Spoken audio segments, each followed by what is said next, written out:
এই নিয়মে মিষ্টি কুমড়া খেলে চোখের জ্যোতি বাড়বে 10 গুণ, আর যদি চোখের কোনো সমস্যা থেকে থাকে তাও দূর হয়ে যাবে। মিষ্টি কুমড়ার মধ্যে প্রচুর পরিমাণে রয়েছে ভিটামিন সি ও ভিটামিন এ, এর মধ্যে রয়েছে লুটেন ও জিয়ান্থিন, এর মধ্যে প্রচুর পরিমাণে রয়েছে অ্যান্টিঅক্সিডেন্ট।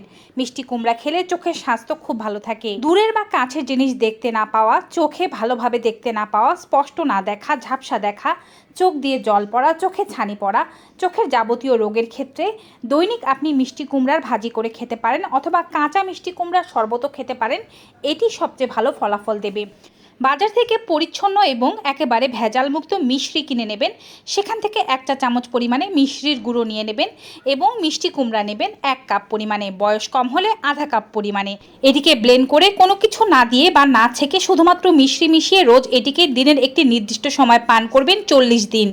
চোখের যাবতীয় রোগ দূর হবে, তবে চোখে অ্যালার্জির সমস্যা থাকলে এটি খাওয়া যাবে